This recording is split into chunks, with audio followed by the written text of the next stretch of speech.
6ാം class ഞാൻ government സ്കൂളിൽ ചേർന്നപ്പോൾ RSSന്റെ ഒന്നാമത്തെ ട്രെയിനിങ് കഴിഞ്ഞു.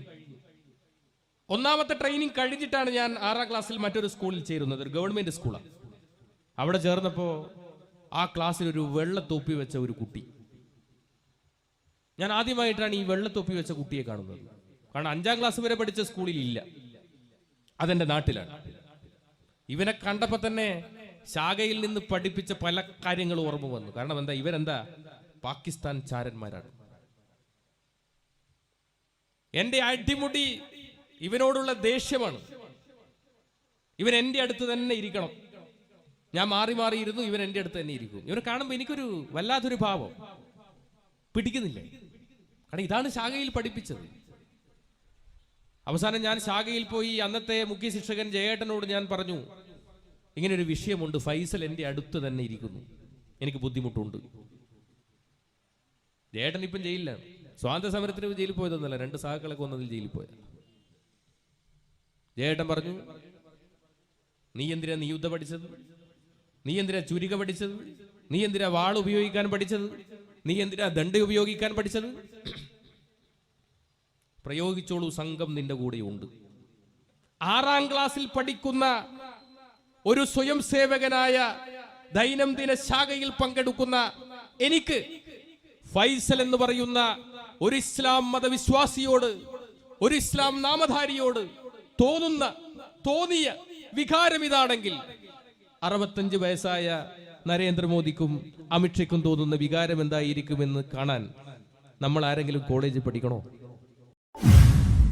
ഇത് ശ്രമിക്കുന്ന ഈ നാട്ടിലെ നല്ലവരായ നാട്ടുകാരെ, ഇവിടെ കുറച്ച് RSSകാരുണ്ടെന്ന് പറയുന്നു.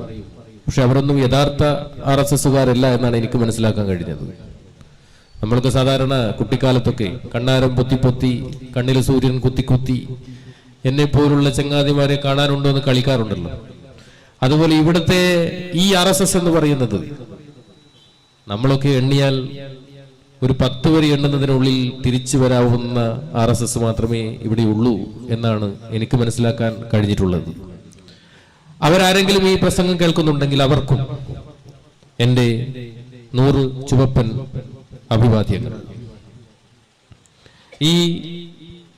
ഇത്തരം പരിപാടിയിൽ ഞാൻ നേരത്തെ എന്നെ പരിചയപ്പെടുത്തിയതുപോലെ 25 വർഷം മുമ്പ് ജീവിതത്തിൽ ഇങ്ങനെ ഒരു പരിപാടിയിൽ പങ്കെടുക്കുമെന്നോ,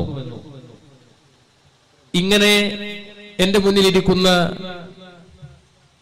ഏറ്റവും അധികം ശത്രുവായി ഞാൻ കണ്ട മുസ്ലിം സഹോദരന്മാരുമായി ഒരു ബന്ധം പുലർത്താൻ കഴിയുമെന്നോ എന്നും ഞാൻ വിശ്വസിച്ചിട്ടില്ല. പക്ഷേ അങ്ങനെ ഒരു അവസരം ഒരു ജനകീയ ജനാധിപത്യ മുന്നണിയിലേക്ക് വന്ന സമയത്ത്, പ്രത്യേകിച്ചും CPIM-ൽ വന്നതുകൊണ്ട് അങ്ങനെ ഒരുപാട് അവസരങ്ങൾ ഉണ്ടായി എന്നുള്ളതിൽ എനിക്ക് കടപ്പാടുണ്ട്. ഞാൻ ഈ പ്രസംഗം ആരംഭിക്കുന്നതിന് മുമ്പേ ഞാൻ പറയാൻ ആഗ്രഹിക്കുന്നത്, ഞാനും ഒരു ഹിന്ദുവാണ്. എന്റെ ഹിന്ദു എന്ന് പറയുന്നത് സ്വാമി വിവേകാനന്ദൻ നൂറ്റാണ്ടുകൾക്കപ്പുറത്ത് അമേരിക്കയുടെ ഐക്യരാഷ്ട്രസഭയിൽ എല്ലാ മതപണ്ഡിതന്മാരും ഇരിക്കുന്ന ആ സഭയിൽ വെച്ച് അദ്ദേഹത്തിന്റെ പ്രസംഗം ആരംഭിച്ചത്, അമേരിക്കയിലെ എൻ്റെ അമ്മമാരെ, സഹോദരന്മാരെ, ഞാൻ ഹിന്ദുസ്ഥാനിൽ നിന്നാണ് വരുന്നത്. ലോകത്തെല്ലായിടത്തും ആട്ടിയോടിക്കപ്പെട്ട ഒരു ജനതയ്ക്ക് അഭയമരുളിയ ഒരു നാടാണ് എൻ്റെ നാട് എന്നുള്ളതിൽ ഞാൻ അഭിമാനം കൊള്ളുന്നു. ഈ ഐക്യരാഷ്ട്രസഭയിൽ മുഴങ്ങിയ ഒരു മന്ത്രമുണ്ട്. ആ മന്ത്രം ആരംഭിക്കുന്നത് ഇങ്ങനെയാണ്: ഓം സർവേ സുഖിനഃ സന്തു, എല്ലാവർക്കും സുഖമുണ്ടാവട്ടെ. സർവേ സന്തു നിരാമയ, ആർക്കും ഒരു രോഗവും വരാതിരിക്കട്ടെ. സർവേ ഭദ്രാണി പശ്യന്തു, ലോകത്തെല്ലാം ഭദ്രമായിരിക്കട്ടെ. മാകശ്ചിത് ദുഃഖമാപ്നുയ, ആർക്കും ഒരു ദുഃഖവും വരാതിരിക്കട്ടെ. ഓം ശാന്തി ശാന്തി ശാന്തി, എല്ലാറ്റിനും ശാന്തി ഭവിക്കട്ടെ. ഇതാണ് സനാതന മന്ത്രം എന്ന് പറയുന്നത്. പണ്ടൊക്കെ വേദാധ്യായനങ്ങളാണ്. ഗുരുകുലങ്ങളിൽ പോകുന്ന സമയത്ത് ശിഷ്യനോട് ഗുരു 2 കൈയും ആകാശത്തേക്ക് ഉയർത്തി സൂര്യഭഗവാനെ നോക്കി ചൊല്ലാൻ പഠിപ്പിക്കുന്ന ആദ്യത്തെ ശ്ലോകമുണ്ട്.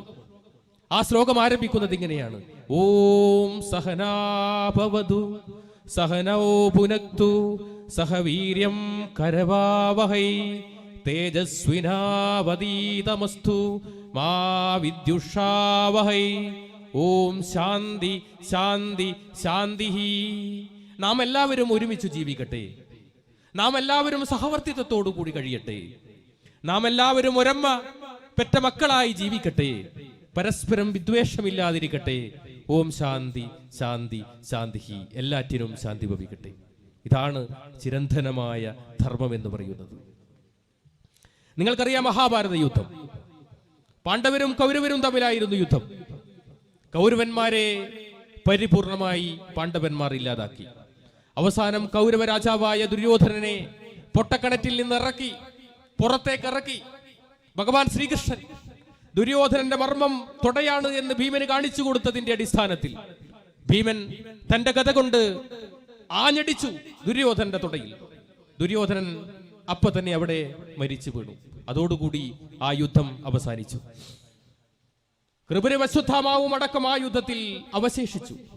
ബാക്കി എല്ലാവരും മരിച്ചു. ആ വിജയം ആഘോഷിക്കുവാൻ വേണ്ടി പാണ്ഡവന്മാർ തന്റെ ഭാര്യയെയും കുട്ടികളെയും ബന്ധുമിത്രാദികളെയും എല്ലാവരെയും ഒരു പടകുടീരത്തിലാക്കി. പാണ്ഡവന്മാർ ഒരു മലയുടെ മുകളിൽ വിജയം ആഘോഷിക്കുകയായിരുന്നു. തക്കം പാർത്തിരുന്ന അശ്വത്ഥാമാവും കൃപരും പടകുടീരത്തിൽ വന്ന് ഭാര്യയെയും കുട്ടികളെയും ബന്ധുമിത്രാദികളെയും കഴുത്തറുത്തു. അതിക്രൂരമായ കൊലപാതകം വേദവ്യാസൻ വരച്ചു ചേർത്തത് അവിടെയായിരുന്നു. തിരിച്ചു വന്നു പാണ്ഡവന്മാർ. വിജയാഘോഷങ്ങളെല്ലാം കഴിഞ്ഞ്, ആഹ്ലാദ പ്രകടനങ്ങളെല്ലാം കഴിഞ്ഞ് തിരിച്ചു വന്ന പാണ്ഡവന്മാർ ആ കാഴ്ച കണ്ട് ഞെട്ടി, പൊട്ടിക്കരഞ്ഞു. തന്റെ ഭാര്യ കഴുത്തറുത്ത നിലയിൽ കിടക്കുന്നു. തന്റെ പ്രിയപ്പെട്ട കുഞ്ഞ് കഴുത്തറുത്ത നിലയിൽ കിടക്കുന്നു. ഇതാ തനിക്ക് വേണ്ടപ്പെട്ടവർ, തനിക്ക് ആശ്വാസമാക്കി പറയേണ്ടവർ, തനിക്ക് വിജയാശംസകൾ നേരേണ്ടവർ എല്ലാവരും ഇതാ മരിച്ചു കിടക്കുന്നു, കബദ്ധങ്ങളായി കിടക്കുന്നു. അവിടെ നിന്ന് പൊട്ടിക്കരയുന്ന പാണ്ഡവന്മാരോട് ഒന്നും മിണ്ടാതെ വേദവ്യാസൻ ആ ഭൂമിയിൽ നിന്ന് ഇറങ്ങി കൈലാസത്തിന്റെ മഹാശൃംഗത്തിലേറി. ആ കൈലാസത്തിന്റെ മഹാശൃംഗത്തിൽ നിന്ന് രണ്ട് കൈയും ആകാശത്തേക്ക് ഉയർത്തി അദ്ദേഹം മഹാഭാരതം അവസാനിപ്പിച്ചത് ഒരൊറ്റ വാക്യത്തിലൂടെയാണ്: അഹിംസോ പരമോധർമ്മ. അഹിംസയാണ് പരമമായ ധർമ്മം. ആരെയും ഉപദ്രവിക്കാതിരിക്കുക, ആരെയും വേദനിപ്പിക്കാതിരിക്കലാണ് ഭാരതീയ സനാതന ധർമ്മമെങ്കിൽ ഇതിന്റെ ഏതു പക്ഷത്താണ് ദണ്ഡയും ചുരികയും വാളുമൊക്കെയായി തോക്കുമൊക്കെയായി ഈ രാജ്യത്തെ മുസ്ലിങ്ങളെയും ക്രിസ്ത്യാനികളെയും കമ്മ്യൂണിസ്റ്റുകാരെയും ഇല്ലാതാക്കി ഈ രാജ്യത്ത് ഒരു ഹിന്ദു രാഷ്ട്രമുണ്ടാക്കാൻ ബന്ധപ്പെടുന്ന, പ്രവർത്തിക്കുന്ന, ഹിന്ദു എന്ന് വിശേഷിപ്പിക്കുന്ന RSSന്റെ സ്ഥാനം എവിടെയാണ് എന്ന് ചിന്തിക്കേണ്ടതുണ്ട്. ആരാണ് RSS? എന്താണ് RSS? നേരത്തെ പറഞ്ഞല്ലോ, 25 വർഷക്കാലം, 5 വയസ്സ് മുതലേ തുടങ്ങിയതാണ് എൻ്റെ RSSന്റെ ജീവിതം. ഇത് പറയുമ്പോൾ നിങ്ങൾ എല്ലാവരും കരുതൂ ഈ ആസാദി നൈറ്റ് കൊണ്ട് നരേന്ദ്രമോദിയും അമിത്ഷയും ഒക്കെ നന്നാവും. അവർക്കൊക്കെ മതനിരപേക്ഷതയുണ്ടാകുമെന്ന് നിങ്ങൾ കരുതുന്നുവെങ്കിൽ അത് വെറുമൊരു കരുതൽ മാത്രമാണ്. ഈ ഒരു ആസാദി നൈറ്റ് കൊണ്ടൊന്നും നരേന്ദ്രമോദിക്കും അമിത്ഷയ്ക്കും മനസ്സ് മാറില്ല. 5 വയസ്സ് മുതലേ ഞാൻ കണ്ട കൊടി എന്ന് പറയുന്നത് കാവി കൊടിയാണ്. ഞാൻ 5ാം ക്ലാസ്സിൽ വരെ ഒരു സ്കൂളിലാണ് പഠിച്ചത്. 6ാം ക്ലാസ് ഞാൻ ഗവൺമെന്റ് സ്കൂളിൽ ചേർന്നപ്പോ RSSന്റെ ഒന്നാമത്തെ ട്രെയിനിങ് കഴിഞ്ഞു. ഒന്നാമത്തെ ട്രെയിനിങ് കഴിഞ്ഞിട്ടാണ് ഞാൻ 6ാം ക്ലാസ്സിൽ മറ്റൊരു സ്കൂളിൽ ചേരുന്നത്, ഒരു ഗവൺമെന്റ് സ്കൂളാണ്. അവിടെ ചേർന്നപ്പോ ആ ക്ലാസ്സിൽ ഒരു വെള്ളത്തൊപ്പി വെച്ച ഒരു കുട്ടി. ഞാൻ ആദ്യമായിട്ടാണ് ഈ വെള്ളത്തൊപ്പി വെച്ച കുട്ടിയെ കാണുന്നത്. കാരണം 5ാം ക്ലാസ് വരെ പഠിച്ച സ്കൂളിൽ ഇല്ല, അതെന്റെ നാട്ടിലാണ്. ഇവനെ കണ്ടപ്പോ തന്നെ ശാഖയിൽ നിന്ന് പഠിപ്പിച്ച പല കാര്യങ്ങളും ഓർമ്മ വന്നു. കാരണം എന്താ, ഇവരെന്താ പാകിസ്ഥാൻ ചാരന്മാരാണ്. എന്റെ അടിമുടി ഇവനോടുള്ള ദേഷ്യമാണ്. ഇവൻ എന്റെ അടുത്ത് തന്നെ ഇരിക്കണം. ഞാൻ മാറി മാറിയിരുന്നു, ഇവൻ എന്റെ അടുത്ത് തന്നെ ഇരിക്കും. ഇവനെ കാണുമ്പോൾ എനിക്കൊരു വല്ലാത്തൊരു ഭാവം, പിടിക്കുന്നില്ല. കാരണം ഇതാണ് ശാഖയിൽ പഠിപ്പിച്ചത്. അവസാനം ഞാൻ ശാഖയിൽ പോയി അന്നത്തെ മുഖ്യ ശിക്ഷകൻ ജയേട്ടനോട് ഞാൻ പറഞ്ഞു, ഇങ്ങനൊരു വിഷയമുണ്ട്, ഫൈസൽ എൻ്റെ അടുത്ത് തന്നെ ഇരിക്കുന്നു, എനിക്ക് ബുദ്ധിമുട്ടുണ്ട്. ജയേട്ടൻ ഇപ്പം ജയിലിലാണ്. സ്വാതന്ത്ര്യ സമരത്തിന് ജയിലിൽ പോയതൊന്നല്ല, 2 സഹാക്കളൊക്കെ വന്നതിൽ ജയിലിൽ പോയത്. ജയേട്ടൻ പറഞ്ഞു, നീ എന്തിനാ നിയുദ്ധ പഠിച്ചത്? നീ എന്തിനാ ചുരിക പഠിച്ചത്? നീ എന്തിനാ വാൾ ഉപയോഗിക്കാൻ പഠിച്ചത്? നീ എന്തിനാ ദണ്ഡ് ഉപയോഗിക്കാൻ പഠിച്ചത്? പ്രയോഗിച്ചോളൂ, സംഘം നിന്റെ കൂടെയുണ്ട്. വീട്ടിൽ പോയപ്പോ ഇതിനേക്കാൾ വലിയ സംഖ്യ വല്യച്ഛൻ പറഞ്ഞു, ഒന്നിക്കിൽ നീ കോമ്പസ് കൊണ്ട് കുത്തുക, അല്ലെങ്കിൽ പ്ലേറ്റ് വെച്ച് മുഖത്തടിക്കുക. ഞാൻ പിറ്റേ ദിവസം സ്കൂളിൽ പോയി. ഇന്നും ഫൈസലുണ്ട്. ഇന്ന് എൻ്റെ ഏറ്റവും നല്ല സുഹൃത്താ ഫൈസൽ. ഫൈസൽ എൻ്റെ അടുത്ത് തന്നെ ഇരുന്നു. ഞാൻ ഒന്നും നോക്കിയില്ല. എൻ്റെ ബാഗിൽ നിന്ന് പ്ലേറ്റ് എടുത്ത് ഫൈസലിനെ ഒരു മുഖത്തൊരൊറ്റ അടിയം കടിച്ചു. 2 പല്ലും പുറത്തേക്ക് പോയി. 2 ദിവസം സസ്പെൻഷൻ. 6ാം ക്ലാസ്സിൽ പഠിക്കുന്ന ഒരു സ്വയം സേവകനായ ദൈനംദിന ശാഖയിൽ പങ്കെടുക്കുന്ന എനിക്ക് ഫൈസൽ എന്ന് പറയുന്ന ഒരു ഇസ്ലാം മതവിശ്വാസിയോട്, ഒരു ഇസ്ലാം നാമധാരിയോട് തോന്നിയ വികാരം ഇതാണെങ്കിൽ 65 വയസ്സായ നരേന്ദ്രമോദിക്കും അമിത്ഷയ്ക്കും തോന്നുന്ന വികാരം എന്തായിരിക്കുമെന്ന് കാണാൻ നമ്മൾ ആരെങ്കിലും കോളേജിൽ പഠിക്കണോ? ചിന്തിക്കണം. എങ്ങനെയാ ഒരു സ്വയം സേവകന്റെ ദിവസം ആരംഭിക്കുന്നത്? എങ്ങനെയാ?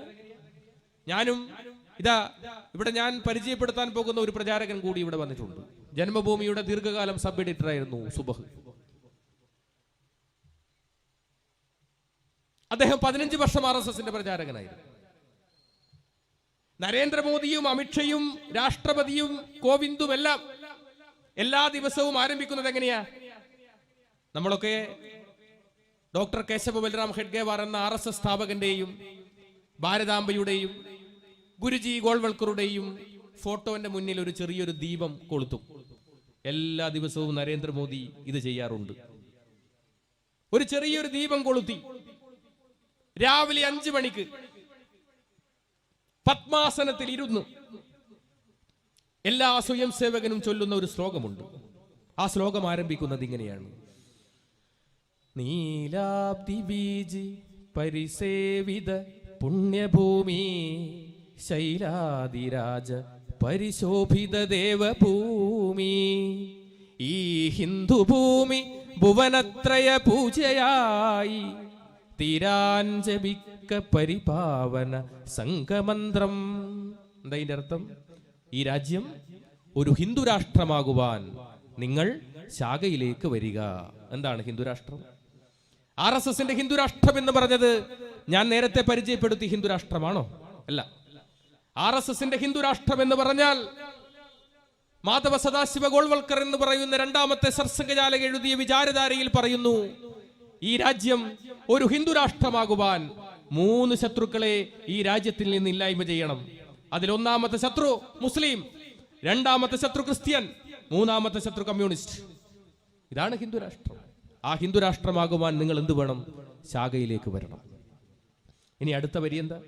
ഭക്ത്യാദരേണ ഭഗവത്കൊടി സാക്ഷിയാക്കി ശീലിക്കുമെന്നു പരമേറ്റ മഹാവ്രതത്തെ ആത്യന്തിക പ്രിയമോടും പരിരക്ഷ ചെയ്യാൻ നിത്യം ജപിക്ക പരിപാവന സംഘമന്ത്രം. എന്താ ഇതിന്റെ അർത്ഥം? നമ്മുടെ ദേശീയ പതാകന്റെ കളർ എന്താ? കാവിയുണ്ട്, വെള്ളയുണ്ട്, പച്ചയുണ്ട് അല്ലേ? ഇതിൽ പച്ചയും വെള്ളയും ഇവർക്ക് തീരെ പിടിക്കുന്നില്ല. എന്ത് വേണം? ആ ദേശീയ പതാക എന്താക്കണം? കാവി പതാകയാക്കണം. അങ്ങനെ ഇന്ത്യയുടെ ദേശീയ പതാക കാവി പതാകയാക്കാൻ, കാവി ധ്വജമാക്കാൻ നിങ്ങൾ ശാഖയിലേക്ക് വരിക എന്നാണ് 2ാമത്തെ ശ്ലോകത്തിന്റെ അർത്ഥം. ഇങ്ങനെ ദൈനംദിനമായി എല്ലാ ദിവസവും നിത്യേന ചൊല്ലുന്ന നരേന്ദ്രമോദിക്ക് മതനിരപേക്ഷതയുണ്ടാകുമെന്ന് നമ്മൾ ആരെങ്കിലും വിശ്വസിക്കുന്നുണ്ടോ? എന്താ RSSന്റെ പ്രാർത്ഥന? എന്താ? ഏതൊരു സ്വയം സേവകനും തന്റെ ഹൃദയത്തോട് വലത് കൈ ഇങ്ങനെ ചേർത്ത് വെച്ച് ചൊല്ലുന്ന ഒരു പ്രാർത്ഥനയുണ്ട്.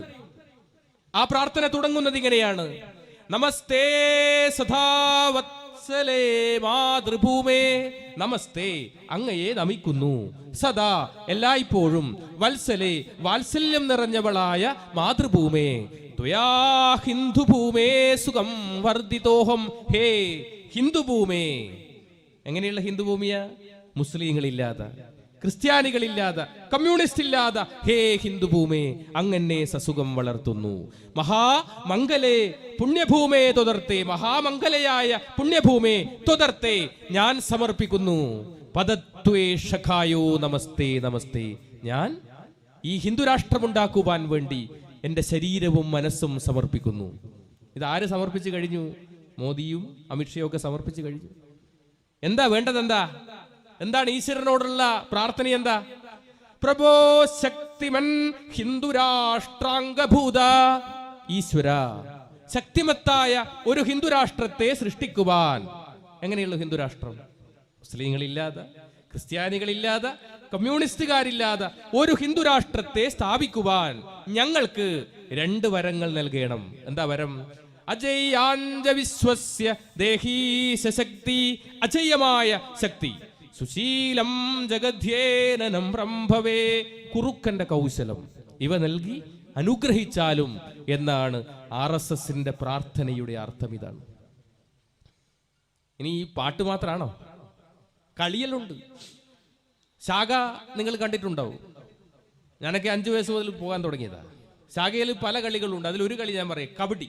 നമ്മളെങ്ങനെയാ കബഡി കളിക്കുക? കബഡി എന്നല്ലേ പറയാ? എന്നാൽ RSSന്റെ കബഡി എന്ന് പറഞ്ഞാൽ നടുക്കൊരു വര വരക്കും. ഇപ്പുറത്ത് പാകിസ്ഥാൻ, ഇപ്പുറത്ത് ഹിന്ദുസ്ഥാൻ. എന്നിട്ട് എങ്ങനെയാ? കബഡി എന്നാണോ പറയാ? അല്ല, may Hind may Hind may Hind. അങ്ങനെ പറഞ്ഞ എന്താ? ഞാൻ ഹിന്ദുവാണ്, ഞാൻ ഹിന്ദുവാണ്. എന്നിട്ട് പാകിസ്ഥാനിലേക്ക് പോകും. പാകിസ്ഥാനിൽ പോയി പാകിസ്ഥാൻകാരനെ ഇങ്ങനെ തൊട്ടാൽ പാകിസ്ഥാൻകാരൻ മരിച്ചു. ഇനി തൊടാതെ വന്നാലോ പോയവൻ മരിച്ചു. അതിന്റെ പേരാണ് വീരമൃത്യു. ഇതാ ശാഖയിലെ കളി.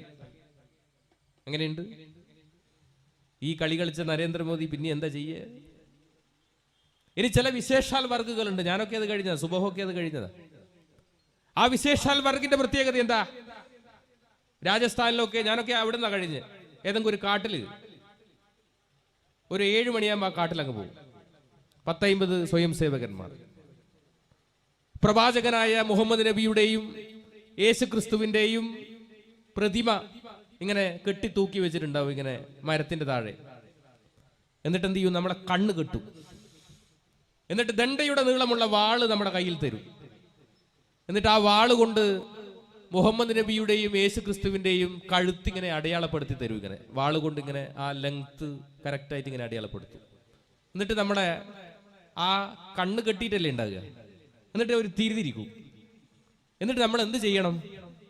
കൃത്യമായി മുഹമ്മദ് നബിയുടെയും യേശു ക്രിസ്തുവിന്റെയും കഴുത്തറക്കണം. അങ്ങനെ അറുത്താൽ ഡോക്ടർ കേശവ ബൽറാം ഖഡ്ഗേവാറിന്റെ വെങ്കല പ്രതിമ സമ്മാനമായി കിട്ടും. എൻ്റെ വീട്ടിൽ ഈ പ്രതിമ 5 എണ്ണം ഉണ്ട്. സുബഹിന്റെ വീട്ടിലും ഉണ്ട്. നരേന്ദ്രമോദിക്ക് പിന്നെ വീടില്ലാതുകൊണ്ട് പറയാൻ പറ്റും. എന്നാലും എത്രയുണ്ടാവും ഈ 65 കൊല്ലത്തിനിടയിൽ? അങ്ങനെയുള്ള നരേന്ദ്രമോദിക്കും അങ്ങനെയുള്ള അമിത്ഷയ്ക്കും മതനിരപേക്ഷത ഉണ്ടാകുമെന്ന് നമ്മൾ വിശ്വസിക്കുന്നുണ്ട്. ഞങ്ങൾക്ക് ആരെയാണ് പ്രതീക്ഷ? രാഷ്ട്രപതിയെ പ്രതീക്ഷയുണ്ടോ? ഇല്ല. പ്രധാനമന്ത്രിയെ പ്രതീക്ഷയുണ്ടോ? ഒട്ടുമില്ല. ഇനി ഇന്ത്യയുടെ നീതിന്യായ വ്യവസ്ഥിതി നമുക്ക് അത്ര വിശ്വാസമുണ്ടോ? എന്തായിരുന്നു അയോധ്യ കേസിലെ വിധി? ഞാൻ സുപ്രീം കോടതിയുടെ മുന്നിൽ ഒരു കഥ പറയാനാണ് ആഗ്രഹിക്കുന്നത്. എനിക്ക് അങ്ങനെയാണ് അയോധ്യ കേസിലെ വിധി തോന്നിയത്. എന്താ കഥ? ഒരു കോഴിയും എലിയും തമ്മിൽ ഒരു അപ്പം വിഷയവുമായി ബന്ധപ്പെട്ട് കോടതിയിലെത്തി. കോടതി എലിയോട് ചോദിച്ചു, ആരാണ് ഈ അപ്പത്തിന് അരി വാങ്ങിച്ചത്? കോഴിയാ വാങ്ങിച്ചത്. അരി മാവാക്കിയതാരാ? അതും കോഴിയാ. ശർക്കര വാങ്ങിച്ചതോ? അതും കോഴിയാ. തേങ്ങ വാങ്ങിച്ചത്? അതും കോഴിയാ. അപ്പം ചുട്ടതാരാ? അതും കോഴിയാ. എല്ലാം കേട്ട ശേഷം കോടതി പറഞ്ഞു, ഈ അപ്പത്തിന്റെ പൂർണ്ണ അധികാരം കോഴി കാണുന്നിരിക്കെ ഈ അപ്പം എലിക്ക് വിട്ടുകൊടുത്തിരിക്കുന്നു എന്നതുപോലെയല്ലേ അയോധ്യ കേസിലെ വിധി? അപ്പൊ നമുക്കറിയാം പ്രതീക്ഷ. ഈ നീതിന്യായ വ്യവസ്ഥിതിക്കും പ്രധാനമന്ത്രിക്കും രാഷ്ട്രപതിക്കുമെല്ലാം അപ്പുറത്താണ് ജനാധിപത്യം. ആ ജനാധിപത്യത്തെയാണ് ഞങ്ങൾക്ക് ഏറ്റവും വിശ്വാസം. അതുകൊണ്ട് മിസ്റ്റർ മോദി, ഈ പൗരത്വ നിയമം എന്ന് പറയുന്ന ഒന്നാമത്തെ ശത്രുവിനെ നാട് കടത്താനുള്ള, വംശശുദ്ധി വരുത്താനുള്ള ഈ കാടത്ത നിയമമില്ലേ, ഈ പറയുന്ന ജനകീയ ജനാധിപത്യ വിപ്ലവമില്ലേ, ഈ എന്റെ മുന്നിൽ കാണുന്ന ജനങ്ങൾ, അതെല്ലാ മതസ്ഥരുമുണ്ട്, എല്ലാ ജാതിയിലുംപ്പെട്ടവരുമുണ്ട്, അവരെല്ലാവരും ഒന്നടങ്കം എതിർക്കും എന്ന് മാത്രമല്ല, അത് അറബിക്കടലിൽ എറിയേണ്ടി വരുമെന്ന് മാത്രമാണ് ഞങ്ങൾക്കിതിന് പറയാനുള്ളത്. ഈ പൗരത്വ നിയമം ഒന്നാമത്തെ ശത്രുവിനെ വെളിയിൽ കളയാനുള്ളതാണ്. നരേന്ദ്രമോദി അത്ര പുണ്യവാനാണോ? അദ്ദേഹം ഗുജറാത്തിലെ മുഖ്യമന്ത്രിയായിരിക്കുമ്പോൾ ഞാൻ മഹാരാഷ്ട്രയിൽ പ്രചാരകനാണ്. അന്ന് ഗുജറാത്ത് കലാപം നടക്കുന്നു. ഗുജറാത്ത് കലാപം നടന്ന സമയത്ത് മുസ്ലിം സഹോദരന്മാരെ, സഹോദരിമാരെ ചുട്ടുചാമ്പലാക്കിയ സ്വയം സേവകർക്ക് അന്തേരി കാര്യാലയത്തിൽ സ്വീകരണം കൊടുത്തവരിൽ ഞാനും ഉണ്ടായിരുന്നു. അവർ പറഞ്ഞ അനുഭവങ്ങളുണ്ട്. ആ അനുഭവങ്ങൾ നിങ്ങൾ കേൾക്കണം. ഈ നാട്ടിലെ RSSകാർ കേൾക്കണം. 7 സ്വയം സേവകന്മാർ ഒരു ഗ്രൂപ്പായി ഗാന്ധിജി ജനിച്ച പോർബന്ദറിനടുത്ത് ഒരു വീട്ടിൽ കയറി. ഗണപതിന്റെ ചിത്രമുള്ള വീട് വെള്ളം കുടിക്കാൻ കയറിയതാ. വാതിൽ മുട്ടിയപ്പോ തുറന്നു വന്നത് ഒരു പൂർണ്ണ ഗർഭിണിയായ ഉമ്മ. കാരണം മുന്നേ താമസിച്ചത് ഹിന്ദു കുടുംബ. അപ്പോ ഇവര് താമസിച്ചപ്പോ ഗണപതിന്റെ ഫോട്ടോ കളഞ്ഞില്ല, അവിടെ തന്നെ വെച്ചു. ഒരു പൂർണ്ണ ഗർഭിണിയായ ഉമ്മ. വെള്ളം വേണമെന്ന് പറഞ്ഞു സ്വയം സേവകന്മാർ. ഈ ഉമ്മ പൂർണ്ണ ഗർഭിണിയല്ലേ, പതുക്കെ നടന്ന് അടുക്കളയിൽ ചെന്ന് ഒരു വലിയൊരു പ്ലേറ്റിൽ 7 ഗ്ലാസ് വെള്ളവുമായി തിരിച്ചു വരുമ്പോ ഈ സ്വയം സേവകർക്ക് ഒരു ഫോൺ കോൾ. എന്താ ഫോൺ കോൾ? സ്ത്രീകളെയും കുട്ടികളെയും കണ്ടാൽ വെറുതെ വിടാൻ പാടില്ല. ആ ഉമ്മയുടെ കയ്യിൽ നിന്ന് വെള്ളം വാങ്ങി കുടിച്ച് ആ പൂർണ്ണ ഗർഭിണിയായ ഉമ്മയെ ഇവർ കസേരയിൽ കെട്ടിയിട്ടു. എന്നിട്ട് കൊണ്ടുവന്ന തൃശൂലമെടുത്ത് ആ പൂർണ്ണ ഗർഭിണിയുടെ നിറവയറിലേക്ക് ഇങ്ങനെ കുത്തിയിറക്കി ഒരു തിരിച്ച് പുറത്തേക്കെടുത്തു. രക്തം പൊട്ടിയൊലിച്ച് തൽക്ഷണം ആ ഉമ്മ അവിടെ മരിച്ചു വീണു. എന്താ ഉമ്മ ചെയ്ത തെറ്റ്? ഒരു ഇസ്ലാമായി പോയി. ആ തൃശൂലത്തിന്റെ മുനമ്പിൽ ആ ഉമ്മയ്ക്ക് ജനിക്കാൻ പോകുന്ന കുട്ടിയുടെ ഭ്രൂണമുണ്ടായിരുന്നു. മറ്റൊരു വീട്ടിൽ കടന്നു ചെന്നപ്പോ അവിടെ ഒരു ഉമ്മ മുറ്റമടിക്കുന്നു, 4 കുട്ടികളും ചുറ്റും കളിക്കുന്നു. വന്ദേ മാതരവും ഓം കാളിയും വിളിച്ചു വരുന്ന ഈ കലാപകാരികളെ കണ്ട് ഈ കുട്ടികൾ അകത്ത് കട്ടിലിനടിയിൽ പോയി ഒളിച്ചു. തട്ടം മാറ്റി തലമുടി പിടിച്ച് വലിച്ചടിച്ച് ഈ ഉമ്മയെ ഒരു റൂമിൽ കൊണ്ടുപോയി പൂട്ടിയിട്ടു. ഈ കട്ടിലിനടിയിൽ കിടക്കുന്ന 4 കുട്ടികളെയും ഇവർ കഴുത്തിന് പിടിച്ച് പുറത്തേക്ക് എടുത്തു. അതിലൊരു കുട്ടി മാത്രം നിലവിളിക്കുന്നില്ല, പൊട്ടിക്കരയുന്നില്ല. എന്താ കാരണം? ആ കുട്ടിക്ക് ജന്മന സംസാരിക്കാൻ ശേഷിയില്ലാത്ത കുട്ടിയാണ്. ആ 4 കുട്ടികളെയും വീടിന്റെ അടുത്തുള്ള സെപ്റ്റി ടാങ്ക് കമ്പിപ്പാര കൊണ്ട് കുത്തി തുറന്ന് ആ സെപ്റ്റി ടാങ്കിലിട്ട് മൂടി ആ 4 കുട്ടികളെയും.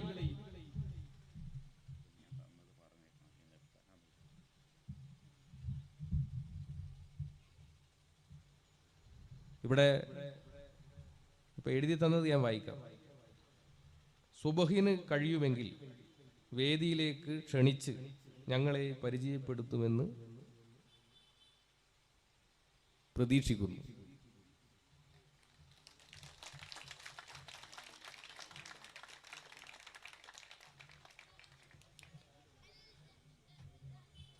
അപ്പോ ആ 4 കുട്ടികളും ശ്വാസം മുട്ടിയിട്ടല്ലേ മരിച്ചിട്ടുണ്ടാകുക?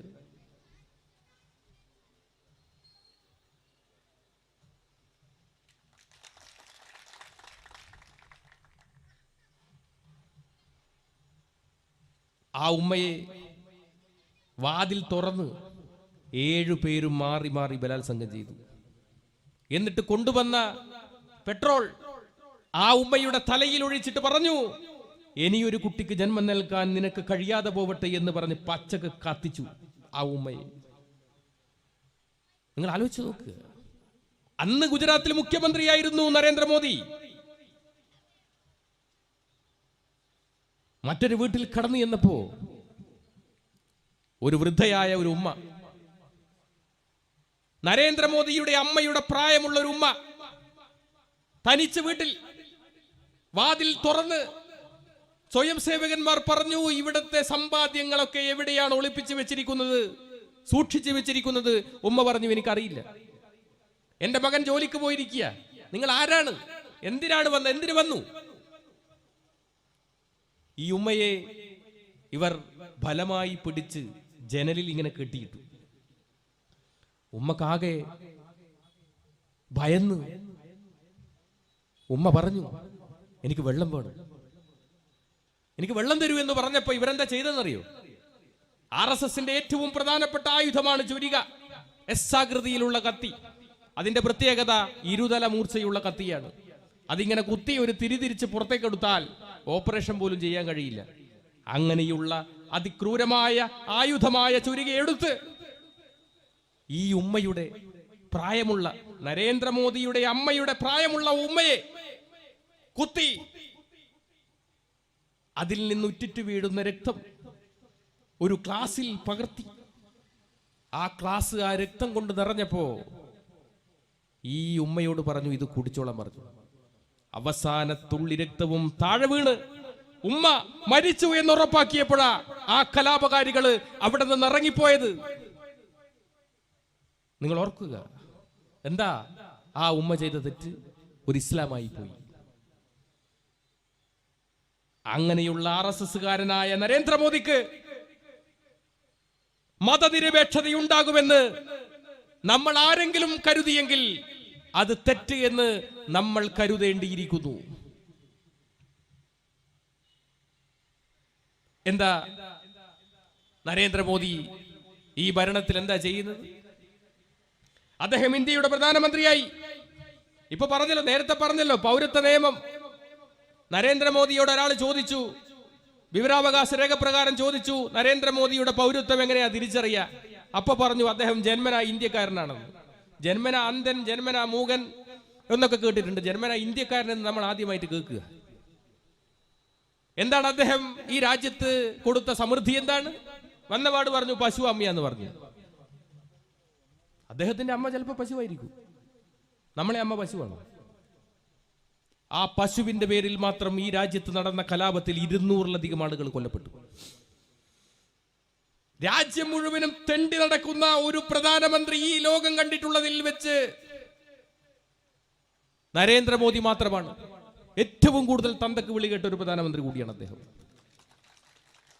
അതല്ലേ പറയുന്നു, ചേരി ചേരാ നയത്തിന്റെ ഉപജ്ഞാതാവ് നെഹ്റു, ചേരി കാണാ നയത്തിന്റെ ഉപജ്ഞാതാവ് നരേന്ദ്രമോദി. പുള്ളിക്കാരന്റെ PAയും പ്രത്യേക സ്വഭാവക്കാരനാണെന്നാ പറയുന്നത് കേട്ടു. പുള്ളിക്കാരൻ രാവിലെ എഴുന്നേറ്റ് വരുന്ന സമയത്ത് ഒരു ഗ്ലോബ് ഉണ്ട് പോലും, ഒരു ഭൂമി അതിങ്ങനെ തിരിക്കും PA. അപ്പൊ നരേന്ദ്രമോദി വന്നൊരു കോമ്പസ് എടുത്ത് ഈ ഗ്ലോബിൽ ഇങ്ങനെ കൂത്തും. അത് അഫ്ഗാനിസ്ഥാനിലാണ് പോയതെങ്കിൽ പുള്ളി അപ്പം തന്നെ രാവിലെ അഫ്ഗാനിസ്ഥാനിലേക്ക് പോകും. പിറ്റേ ദിവസം കുത്തുമ്പോൾ ചൈനയിലാണെങ്കിൽ ചൈനയിൽ പോകും. അതെല്ലാം കൂടി അരിപ്പ പോലെ ആയി പോലും. ഇപ്പോൾ കുത്തി ഇപ്പൊ ഇനി കുത്താനുള്ള സ്ഥലമൊന്നും ബാക്കിയില്ല. രാജ്യം മുഴുവൻ പോയി. ഞാൻ പറയുന്നത്, നമ്മളെ മഹല്ല് കമ്മിറ്റി, ഞാൻ വേണേ ഒരു 1000 രൂപ തരാം. ചൈനയിൽ പോട്ടെ, വുഹാനിൽ പോട്ടെ, ഒരു 2 ദിവസം അവിടെ നിൽക്കട്ടെ. നരേന്ദ്രമോദിയെ നമുക്കൊന്ന് വുഹാനിലേക്ക് യാത്രയയക്കാം. ചൈനയിൽ രാജ്യം രക്ഷപ്പെട്ടു പോയില്ലേ? അപ്പൊ ഈ രാജ്യത്തിന് വേണ്ടി എന്ത് സമൃദ്ധിയാണ് നരേന്ദ്രമോദി തന്നത്? നിങ്ങൾ ഈ പണം നിരോധിച്ചതിനെ കുറിച്ച് പറഞ്ഞല്ലോ. പണം നിരോധിച്ചതിനെ കുറിച്ച് ഏറ്റവും കൂടുതൽ അനുഭവിച്ച ഒരാൾ ഞാനും നിങ്ങളും എല്ലാവരും അനുഭവിച്ചിട്ടുണ്ട്. ഇതാരെ ലക്ഷ്യമാക്കിയിട്ടാണെന്ന് അറിയുന്നത്? ഇന്ത്യയിലെ മുസ്ലിങ്ങളെ മാത്രം ലക്ഷ്യമാക്കിയിട്ടാണ് ഈ പണം നിരോധിച്ചത്. മനസ്സിലാക്കിയിട്ടുണ്ട്? ഇന്ത്യയിൽ ഏറ്റവും കൂടുതൽ ചെറുകിട കച്ചവടം നടത്തുന്നത് മുസ്ലിങ്ങളാ, മുസ്ലിം സഹോദരന്മാരാ. ആ ചെറുകിട കച്ചവടത്തെ പരിപൂർണമായി നശിപ്പിക്കുവാനാണ് ഈ പണം അങ്ങ് നിരോധിച്ച് കളഞ്ഞത്. സംഭവിച്ചില്ലേ? ആരെ കയ്യിലെങ്കിലും പൈസയുണ്ടോ? എന്തായിരുന്നു പറഞ്ഞത്? കള്ളപ്പണം തിരികെ കൊണ്ടുവരും. ഇവർ തന്നെ നോട്ടടിച്ച് കൊടുക്കാൻ തുടങ്ങി. കൊടുങ്ങല്ലൂര് ഉള്ളിസുരുവിന്റെ നേരെ ഒരു സുഹൃത്ത്, പുള്ളിക്കാരൻ പറഞ്ഞു, മേക്കിംഗ് ഇന്ത്യ പദ്ധതിയിൽ പുള്ളിക്കാരൻ ഒരു ചെറിയൊരു പരിപാടി നടത്തി. എന്താ? പൈസ സ്വന്തമായിട്ട് വീട്ടിൽ നിന്ന് അടിക്കുക. മേക്കിംഗ് ഇന്ത്യ പിടിച്ചല്ലോ. അപ്പൊ പറഞ്ഞു നരേന്ദ്രമോദിയുടെ മേക്കിംഗ് ഇന്ത്യ പദ്ധതി നടപ്പിലാക്കിയതാണ്.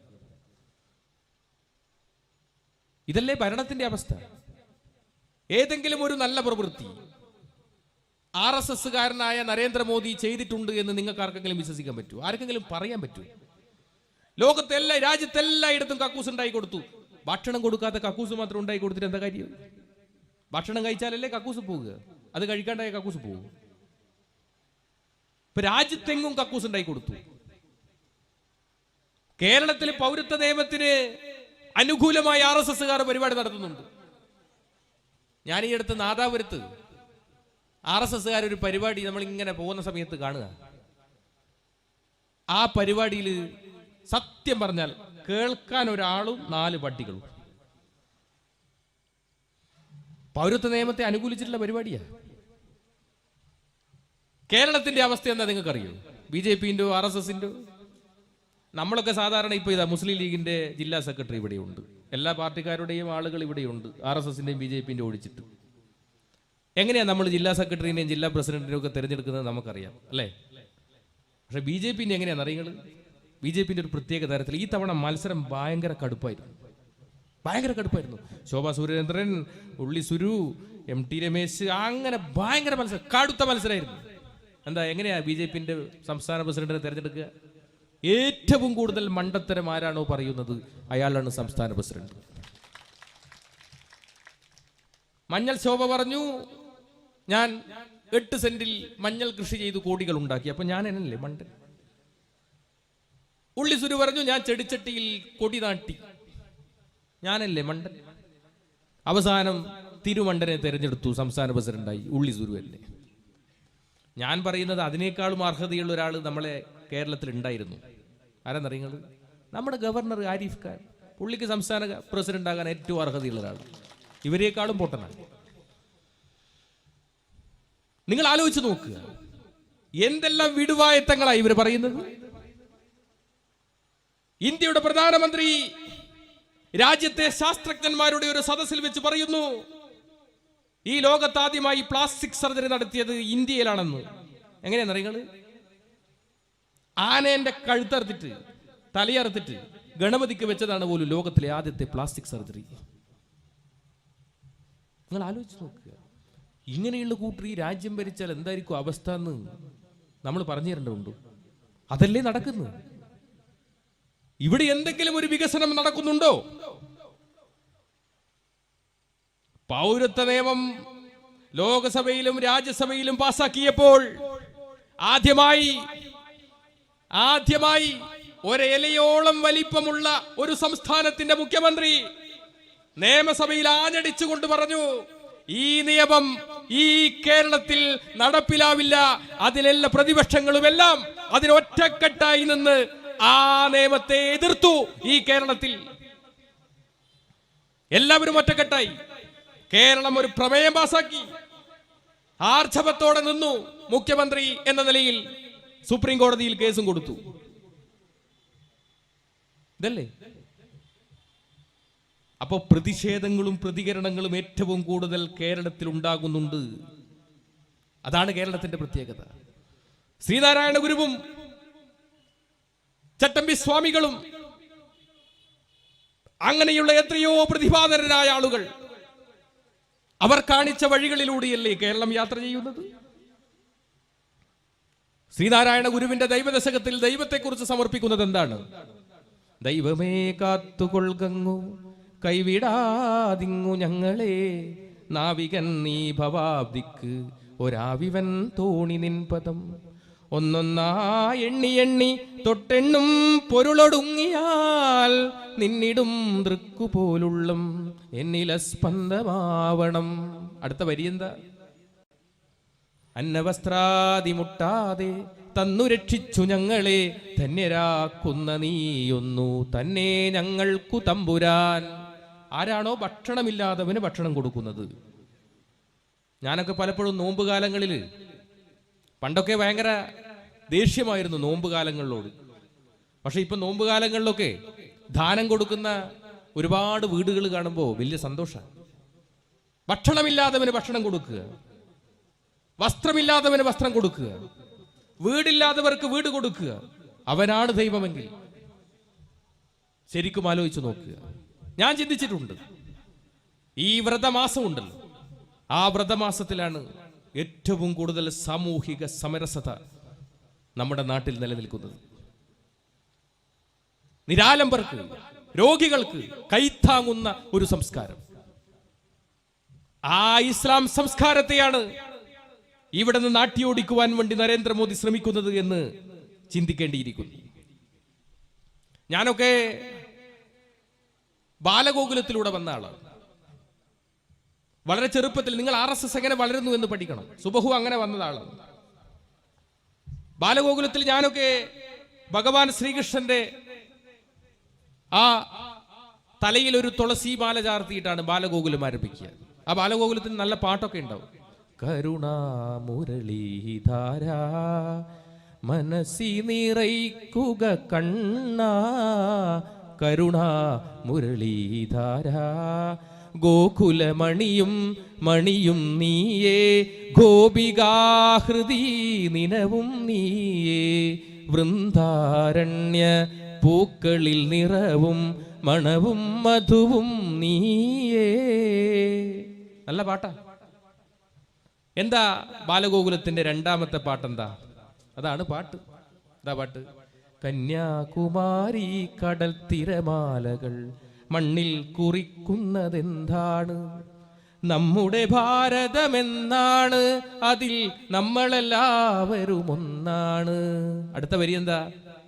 കാശ്മീരിൽ കുങ്കുമപ്പൂവനങ്ങൾ കാറ്റിൽ പകർത്തുന്നതെന്താണ്?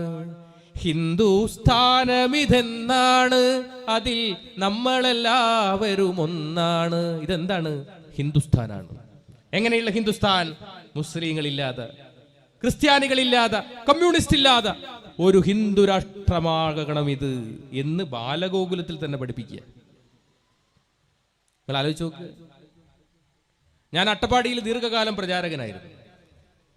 അവിടെ RSSന്റെ ഒരു ശാരീരിക് പ്രമുഖുണ്ട്, ഗോയിനട്ടൻ എന്ന് പറഞ്ഞാൽ വെയില് നാലത്തടിച്ചൊരു ഊശാൻ മീശയെല്ലാം വെച്ചിട്ട് ഗോയിനട്ടനെ കുറിച്ച് സാധാരണ പറയാ 100 ആൾക്ക് ഒരു ഗോയിന എന്നാ പറയാ. ഗോയിനട്ടൻ നടക്കുമ്പോൾ എല്ലാവരും ഇങ്ങനെ പേടിച്ചിട്ടെല്ലാം മാറി നിൽക്കും. അട്ടപ്പാടിയിൽ ഭയങ്കര പേടിയാ എല്ലാവർക്കും ഗോയിനട്ടനെ, പോലീസുകാർക്ക് പോലും പേടിയാ. അപ്പോൾ ഒരു ദിവസം ഗോയിനട്ടൻ എന്നോട് പറഞ്ഞു, കള്ളമലയിൽ ക്രൈസ്തവ മതപരിവർത്തനം നടക്കുന്നുണ്ട്, അങ്ങനെ അവിടെ ചെന്ന് ഒരു പ്രസംഗം നടത്തണം. ഞാൻ പറഞ്ഞു, ഗോയിനട്ട, ഒന്നാമത് കള്ളമല കംപ്ലീറ്റ് ക്രൈസ്തവ കുടുംബങ്ങളാണ്, അവിടെ പോയി പ്രസംഗിച്ചാൽ ജീവൻ പോലും ഉണ്ടാവില്ല. എന്നോട് പറഞ്ഞു, ഗോയിന്ന ഞാനില്ലേ 100 ആൾക്ക് ഒരു ഗോയിന്ന. അങ്ങനെയെല്ലാം കൂടി ഞാൻ കള്ളമലയിൽ ഒരു പരിപാടി, ഞാനും ഗോയിന്നേട്ടനും മാത്രം വേദിയിൽ, മുന്നിൽ മുരുകൻ കേൾവിക്കാരനായിട്ട്. മുരുകൻ മാത്രം, വേറെ ആരുമില്ല, പേടിയ എല്ലാവർക്കും. ഞാനങ്ങ് തുടങ്ങിയില്ലേ, മൈക്ക് കിട്ടിയ വിടുവോ? ഞാൻ പറഞ്ഞു, കാലിത്തൊഴുത്തിലല്ലടാ യേശു ജനിച്ചെന്ന് ചോദിച്ചു. ഇതേതോ യേശു വിശ്വാസിക്ക് പിടിച്ചില്ല, ഒരു ഏറുപടക്ക് ഒരൊറ്റ ഏറാ വേദിയിൽ, കംപ്ലീറ്റ് പുക. ഞാൻ ആദ്യം നോക്കിയതായിട്ട് നിറയുന്നത് പിറകിൽ ഗോയിന്നേട്ടനുണ്ടോന്നാ, കാണുന്നില്ല, ഗോയിന്നേട്ടനെ കാണുന്നില്ല. പിന്നെ ഞാനെല്ലാം കൂടി ജെറ്റ് വിട്ട പോലെ വിട്ടാടുന്നു. മുരുകൻ കാണാ എന്നെക്കാളും വേഗത്തിൽ ഓടിയിട്ട് എന്റെ അഴിഞ്ഞുപോയ മുണ്ടെടുത്ത് വന്നിട്ട് എന്നോട് പറയാ, ചേട്ടാ അടിയിലൊന്നും ഉടുക്കാണ്ട് ഇങ്ങനെ ഓടരുത്, നാണക്കേടല്ലേ. പിറ്റേ ദിവസം ഞാൻ രാവിലെ അഗളി കാര്യാലയത്തിൽ വന്നിട്ട് നോക്കുമ്പോ ഗോയിന്നേട്ടൻ ഇങ്ങനെ ഇരിക്കുക, ഇങ്ങനെ നിൽക്കുക. ഞാൻ പറഞ്ഞു, അല്ല ഗോയിന്നേട്ട, ഇങ്ങളെന്തൊരു ഓട്ടാ ഓടിയേ? എന്നോട് പറഞ്ഞു, ഞാൻ ആരാ? ഗോയിന്നേട്ടൻ. എന്റെ ദൗത്യം എന്താ? ശാരീരിക പ്രമുഖ്, ആയുധാഭ്യാസങ്ങൾ പഠിപ്പിക്കുക. ഞാൻ മരിച്ചാൽ വേറെ ആരെങ്കിലും ചെയ്യൂ ഇത്? അല്ലാതെ പേടിച്ചോടിയതല്ല.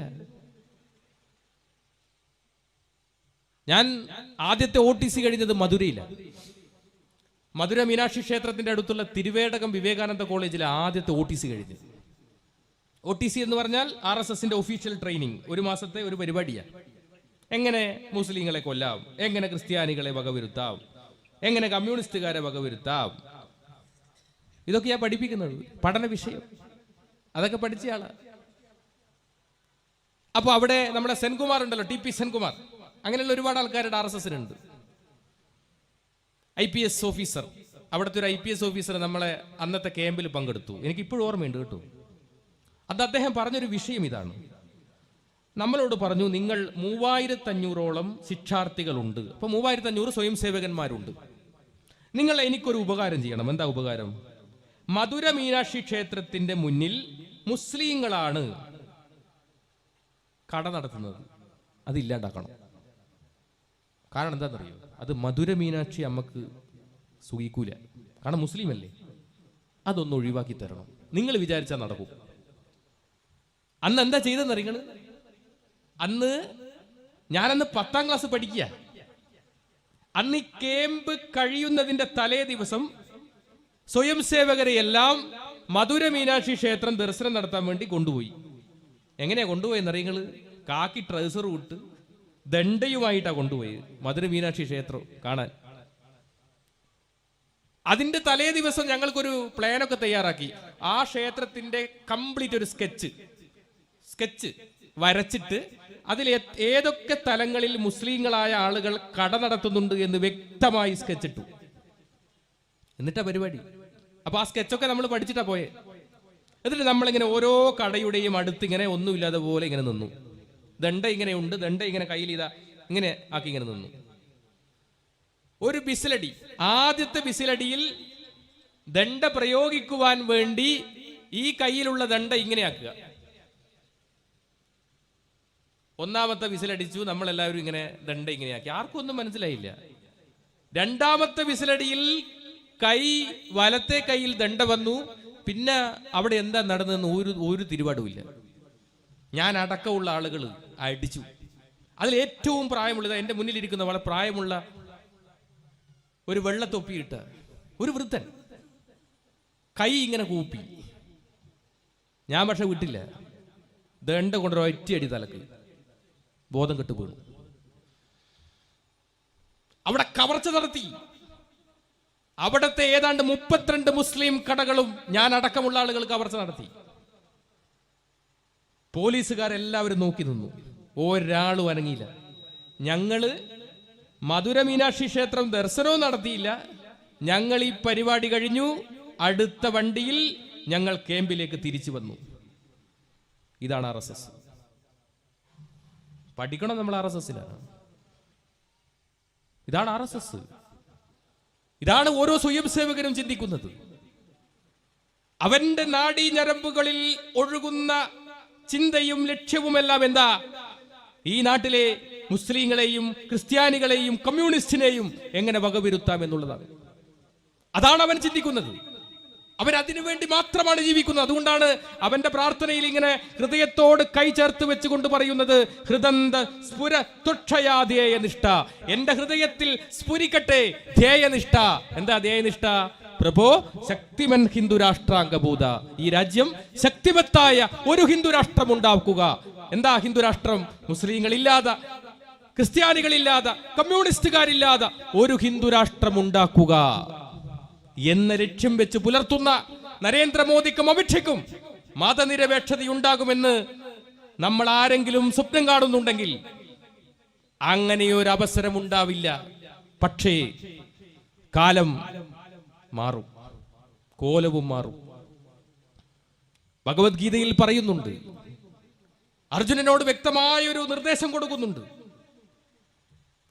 അതിൽ പറയുന്നത്, ഞങ്ങൾ വളരെ കുറച്ച് മാത്രമേ ഉണ്ടാകാം. പാണ്ഡവന്മാർ വളരെ കുറച്ചേ ഉണ്ടായിരുന്നുള്ളൂ. 18 അക്ഷൗഹിണിയിൽ ആകെ 7 അക്ഷൗഹിണി മാത്രമേ പാണ്ഡവർക്ക് ഉണ്ടായിട്ടുള്ളൂ. ഇതെല്ലാം കണ്ടപ്പോൾ അർജുനൻ ആകെ ഭയന്നല്ലോ. അർജുനനോട് കൃഷ്ണൻ ഭഗവത്ഗീതയിൽ പറയുന്ന 1ാമത്തെ ശ്ലോകം എന്താണ്? 1ാമത്തെ ശ്ലോകം പറയുന്നത്, ക്ലൈബ്യം മാസ്മഗമപ്പാർത്ത നൈദത്തോ ഉപപദ്ധ്യതേ ക്ഷുദ്രം ഹൃദയ ദൗർബല്യം ത്വത്തോദിഷ്ട പരന്തപ. ഹേ മഹാധീര, ആണും പെണ്ണും കെട്ട സ്വഭാവം നീ ഒഴിവാക്കുക. നീചമായ ഹൃദയ ദുർബലതയെ വലിച്ചെറിഞ്ഞുകൊണ്ട് എഴുന്നേൽക്കുക എന്ന് പറഞ്ഞു തുടങ്ങുന്ന ആ ശ്ലോകത്തിൽ ആളുകളല്ല വിജയത്തിന്റെ മാനദണ്ഡം, ധർമ്മമാണ്. യഥോ ധർമ്മസ്ഥതോ ജയ. എവിടെ ധർമ്മമുണ്ടോ അവിടെയാണ് ജയമെങ്കിൽ തീർച്ചയായും ഞങ്ങൾ ജയിച്ചിരിക്കും, നിങ്ങൾ പരാജയപ്പെട്ടിരിക്കും മോദിജി എന്ന് നിങ്ങൾ മനസ്സിലാക്കണം.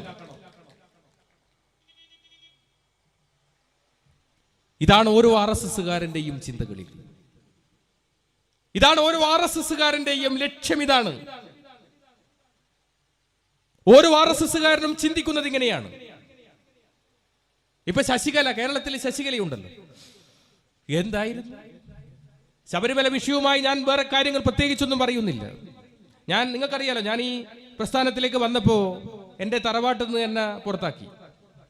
കല്യാണം കഴിച്ചപ്പോൾ ഞാൻ എൻ്റെ തറവാട്ടിൽ എൻ്റെ ഭാര്യയും കൊണ്ട് ഞാൻ ഇങ്ങനെ പോകുമ്പോൾ അമ്മ ഈ ശശികലന്റെ പ്രസംഗം കേൾക്കുക. നിലക്കൽ വെച്ചിട്ടാ പ്രസംഗം. എന്തെന്നാ പ്രസംഗം? അമ്മ നമ്മളോട് മിണ്ടുന്നില്ല, വെള്ളം പോലും കൊടുക്കുന്നില്ല. ഞാനല്ല, എന്നെ 10-30 കൊല്ലമായി അമ്മ കാണുന്നില്ല. എന്നാ പിന്നെ ഈ പെണ്ണോ കല്യാണം കഴിച്ച് എന്തൊക്കെ കൊടുക്കണ്ടേ? അമ്മ ഇങ്ങനെ നിൽക്കുക പ്രസംഗം. കുറെ കഴിഞ്ഞപ്പോ അമ്മ ചാടി എഴുന്നേറ്റു. അപ്പൊ ഞാൻ ചോദിച്ചു, അമ്മയെ ചത്തോ? ചാകാനാ, നീ നോക്ക്. അപ്പോ പെണ്ണുങ്ങൾ പറഞ്ഞു, കണ്ട കണ്ട കണ്ട കൃഷ്ണപ്പരുന്ത് ആകാശത്തിലൂടെ ഇങ്ങനെ വട്ടം ചുറ്റുന്ന കണ്ട, ഭഗവാൻ വിട്ടതാ. ഞാൻ പറഞ്ഞു, അമ്മ എന്തെന്നാ പറയുന്നത്? അമ്മയല്ലേ ഭാഗവതം എന്നെ പഠിപ്പിച്ചെന്ന്. ലോകത്തില് ആര് സ്ത്രീകൾ കയറണമെന്ന് പറഞ്ഞാലും ഭഗവാൻ ശ്രീകൃഷ്ണൻ എന്തായാലും അത് പറയൂല എന്ന് അമ്മക്ക് ഉറപ്പല്ലേ? പിന്നെ രണ്ടാമത്തെ ഓപ്ഷനാണ് സാധ്യത. ഏതാ രണ്ടാമത്തെ ഓപ്ഷൻ? എന്താ? പരുന്തിന്റെ ഭക്ഷണം എന്താ? പാമ്പല്ലേ? അപ്പൊ ഉഗ്ര വിഷമുള്ള പാമ്പ് നിലക്കൽ ഇങ്ങനെ പത്തി വിടർത്തി ഇങ്ങനെ നിൽക്കുമ്പോ ഇതിനെ റാഞ്ചാൻ വേണ്ടി വന്നതാ ശശികല, വിഷപ്പാമ്പ്. അവളുടെ ഒരൊറ്റ പ്രസംഗം കൊണ്ടാ കാസർഗോഡ് ഒരു കുട്ടിയെ, പിഞ്ചു കുഞ്ഞിനെ കഴുത്തറുത്തിട്ടല്ലേ കൊന്ന്, മഴുകൊണ്ട് കഴുത്തറുത്തിട്ട് കണ്ടിട്ടുണ്ടെങ്കിൽ. എന്താ പോലീസുകാരനോട് പറഞ്ഞ്? ഞാൻ സ്ഥിരമായി ശശികലയുടെ പ്രസംഗം കേൾക്കാറുണ്ടെന്നാണ്. ഇതാണ് RSSന്റെ എല്ലാ പ്രവർത്തന പദ്ധതിയും ഈ 3 ശത്രുക്കളെ മുന്നിൽ നിർത്തി മാത്രമാണ്. ഞാൻ വരുന്നത് കണ്ണൂർ ജില്ലയിൽ നിന്ന് സഖാവ് UK കുഞ്ഞിരാമന്റെ സ്മാരകത്തിന്റെ അടുത്ത് നിന്ന്. തലശ്ശേരി കലാപത്തിൽ നെരുവമ്പായി പള്ളി ആക്രമിക്കാൻ വേണ്ടി RSSകാർ 100-300 ആളുകൾ വന്നപ്പോ അദ്ദേഹം ഒറ്റയ്ക്ക് നിർഭയം ഒരു കപ്പക്കൊള്ളി എടുത്തിട്ട് പറഞ്ഞു, എന്നെ കൊന്നാലേ നിങ്ങൾക്ക് ഈ പള്ളി ആക്രമിക്കാൻ വേണ്ടി സാധിക്കുകയുള്ളൂ. ഈ കേരളത്തിൽ പള്ളിയെ സംരക്ഷിച്ചതിൽ രക്തസാക്ഷിയാകേണ്ടി വന്നവന്റെ പേര് സഖാവ് UK കുഞ്ഞിരാമൻ എന്നാണ്. അദ്ദേഹത്തിന്റെ രക്തസാക്ഷി മണ്ഡപത്തിന്റെ അടുത്താണ് എന്റെ വീട്. ഇവിടെ മുന്നേറ്റങ്ങളുടെ സമരോജ്വലമായ ഇതിഹാസങ്ങൾ വരച്ചു ചേർത്ത നാടാണ് ഈ കേരളം. ഈ കേരളത്തിൽ എല്ലാവരും ഒറ്റക്കെട്ടാണ് ഈ പൗരത്വ നിയമത്തിന് എതിരായി. അത് കോൺഗ്രസ് ആയാലും മുസ്ലിം ലീഗ് ആയാലും CPIM ആയാലും CPI ആയാലും എല്ലാ പ്രസ്ഥാനങ്ങളും ഈ നരാധമത്വത്തിനെതിരായി, ഈ രാക്ഷസീയതയ്ക്കെതിരായി ഒറ്റക്കെട്ടായി നിൽക്കുന്ന കാലഘട്ടമാണിത്. ഇവിടെ ഈ പോരാട്ടങ്ങൾക്ക് അവസാനം കൊടുക്കാൻ പാടില്ല. ഈ മുന്നേറ്റങ്ങൾ ഒരിക്കലും നിലക്കാൻ പാടില്ല. കാരണം ഓരോ സ്വയം സേവകനും ഉണർന്നെഴുന്നേൽക്കുന്നത് ഈ രാജ്യത്തെ മുസ്ലിങ്ങളെ, ക്രിസ്ത്യാനികളെ വംശശുദ്ധി വരുത്തുക എങ്ങനെയാണ് എന്ന് ചിന്തിച്ചുകൊണ്ടാണ്. എങ്കിൽ ഈ രാജ്യത്തെ ശാഖയാണ് ലഷ്കർ-ഇ തോയ്ബിയേക്കാളും ISISനേക്കാളും ഏറ്റവും വലിയ തീവ്രവാദ പ്രസ്ഥാനം ഈ രാജ്യത്തെ ശാഖയാണ്. അങ്ങനെ ശാഖയാണ് തീവ്രവാദ പ്രസ്ഥാനമെങ്കിൽ ഈ രാജ്യത്തെ ഏറ്റവും വലിയ തീവ്രവാദിയാണ് ഇന്ത്യയുടെ പ്രധാനമന്ത്രിയായ നരേന്ദ്രമോദി എന്ന് വിളിക്കേണ്ടി വരും നമുക്ക്. എപ്പോഴെങ്കിലും ഏതെങ്കിലും ഒരു കാലഘട്ടത്തിൽ സുപ്രീം കോടതി ജഡ്ജിമാർ ഭാരതത്തിന്റെ വികലമായ സങ്കല്പങ്ങളെ മാത്രം വരച്ചു ചേർത്ത വിചാരധാര ഒരു തവണയെങ്കിലും വായിച്ചിരുന്നു എങ്കിൽ അയോധ്യ കേസിൽ ആ വിധി പറയില്ലായിരുന്നു എന്ന് ഞാൻ ആഗ്രഹിച്ചു പോയിട്ടുണ്ട്. വായിക്കണം വിചാരധാര. ഡോക്ടർ കേശവ ബൽറാം ഹെഡ്ഗേവാറിന്റെ ജീവചരിത്രമുണ്ട്, അതെല്ലായിടത്തും കിട്ടും, വായിച്ചു നോക്കണം. അതില് ഈ സവർക്കറുമായി ഈ ഹെഡ്ഗേവാർ ഒരു ബന്ധം പുലർത്തുന്നത് എങ്ങനെയാണെന്ന് അറിയുങ്ങൾ? ഒരു തോക്ക് കൊടുത്തിട്ടാണ് ബന്ധം പുലർത്തുന്നത്. ഒരു തോക്ക് സമ്മാനമായി കൊടുത്തു സവർക്കർക്ക്. എന്നിട്ട് അതിലൊരു രസകരമായ ഒരു അനുഭവം പറയുന്നുണ്ട് ആ ബുക്കിൽ. ശേഷാദ്രി എഴുതിയ പുസ്തക, RSSന്റെ രണ്ടാമത്തെ സഹസർക്കാര്യവാഹ് HJ ശേഷാദ്രിജി എഴുതിയ ഹെഡ്ഗേവാറിന്റെ ജീവചരിത്രത്തിൽ 33-ാമത്തെ പേജിൽ ഒരു ചെറിയ കഥ പറയുന്നുണ്ട്. എന്താ കഥ എന്നറിയാം? RSSന്റെ ശാഖ നാഗപ്പൂരിൽ ആരംഭിച്ചു. 7 ദിവസം കഴിഞ്ഞു. 15 ആളുകൾ മാത്രമേ ആ ശാഖയിൽ ഉണ്ടായിരുന്നുള്ളൂ. അങ്ങനെ ആ ശാഖയിൽ ഒരു തീരുമാനമെടുത്തതിന്റെ ഭാഗമായി, എന്താ തീരുമാനം ഒന്നും പറയുന്നില്ല, അവിടെ ഒരു കലാപം വന്നു. എങ്ങനെയാ കലാപം? ഒരു പള്ളിയിൽ, ആ പള്ളിന്റെ മുകളിൽ ഓം എന്ന് വരച്ചു. ഇതുവരെ അങ്ങനെ ഒരു വര അവിടെ ഉണ്ടായിട്ടില്ല. ഒരു മുസ്ലിം പള്ളിയിൽ ഓം എന്ന് വരച്ചു. അവിടെ ഒരു കലാപം പൊട്ടിപ്പുറപ്പെട്ടു. അവിടുത്തെ ബ്രാഹ്മൺസായ ഹിന്ദുക്കൾ, നോക്കണം, ബ്രാഹ്മൺസായ ഹിന്ദുക്കൾ, അവർക്ക് ആയോധന കലയൊന്നും പരിചയമില്ല. അവര് പൂജാവിധികൾ മാത്രം അറിയുന്ന ആളുകളാണ്. അവരോടി ഹെഡ്ഗേവാറിന്റെ ശാഖയിലേക്ക് വന്നു. ശാഖയിൽ വന്നപ്പോ ഹെഡ്ഗേവാർ പറഞ്ഞു, ഞങ്ങൾ 15 ആളേ ഉള്ളൂ, പക്ഷെ നിങ്ങൾ ഇത്രയും ആളുകളില്ലേ? ഞങ്ങൾക്കെല്ലാവരും ഒരുമിച്ച് കൂടി എങ്ങനെ ദണ്ഡ ഉപയോഗിക്കാം, എങ്ങനെ വാൾ ഉപയോഗിക്കാം, എങ്ങനെ ചുരുകി ഉപയോഗിക്കാം എന്ന് പഠിപ്പിച്ചു തരാം. അവരെ ഒരു ദിവസത്തെ ശാഖയിൽ പഠിപ്പിച്ചു. ശേഷം അവിടെ നടന്ന കലാപത്തിൽ 15ഓളം മുസ്ലിങ്ങൾ കൊല്ലപ്പെട്ടു എന്ന് മാത്രമല്ല, അവിടുത്തെ മുസ്ലിം സമൂഹത്തെ പൂർണ്ണമായും നാടുകടത്താൻ കഴിഞ്ഞു.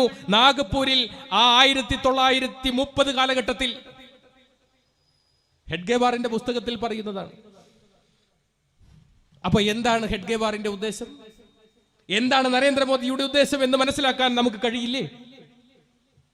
ഇതാണ് ഓരോ സ്വയം സേവകനും ചിന്തിക്കുന്ന ബോധതലം. ഇതാണ് ഓരോ സ്വയം സേവകനും ഉയർത്തുന്ന ചിന്താധാര. ഇതാണ്.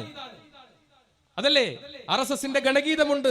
എല്ലാ ശാഖയിലും ഇങ്ങനെ ഇരുന്നിട്ട് ഇങ്ങനെ കൂട്ടമായി ചൊല്ലുന്ന പാട്ടിനെയാണ് ഗണഗീതം എന്ന് പറയുക. ഹിന്ദുരാഷ്ട്ര സംഘടകം സുജനവന്ദനീയം. ഇത് ഈ രാജ്യം ഹിന്ദുരാഷ്ട്രമാക്കുക. എങ്ങനെയുള്ള ഹിന്ദുരാഷ്ട്രം?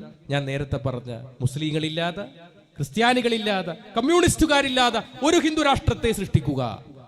ഇത് മാത്രമാണ് ഓരോ സ്വയം സേവകന്റെയും ലക്ഷ്യം. വ്യക്തമായ പാഠ്യപദ്ധതിയുണ്ട്. നിങ്ങൾക്ക് ആർക്കെങ്കിലും സംശയമുണ്ടെങ്കിൽ എൻ്റെ അടുത്തുണ്ട് പാഠ്യപദ്ധതി. RSSന്റെ പാഠ്യപദ്ധതി എൻ്റെ അടുത്തുണ്ട്, ഞാൻ തരാം. അതിൽ വ്യക്തമായി പറയുന്നുണ്ട്. അതിൽ 18 നിർദ്ദേശങ്ങളുണ്ട്.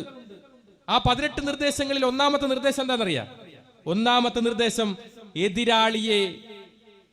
എതിരാളിക്ക് അവസരം കൊടുക്കാതെ അങ്ങോട്ട് ആക്രമിക്കുക.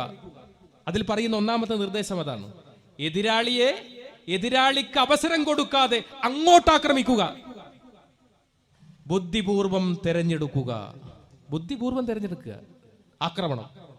നിങ്ങൾ ഡൽഹി ഈ അടുത്ത് നടന്ന പൗരത്വ നിയമത്തിനെതിരായ സമരം ഒരു ഭാഗത്ത് നടക്കുമ്പോൾ ഡൽഹി പോലീസുകാരെല്ലാം നിൽക്കുന്ന സമയത്ത് ഒരു സ്വയം സേവകൻ തോക്കുമായി വന്ന് ജയ് ശ്രീരാം, വന്ദേ മാതരം എന്ന് വിളിച്ചുകൊണ്ട് വെടിയുതിർത്തു.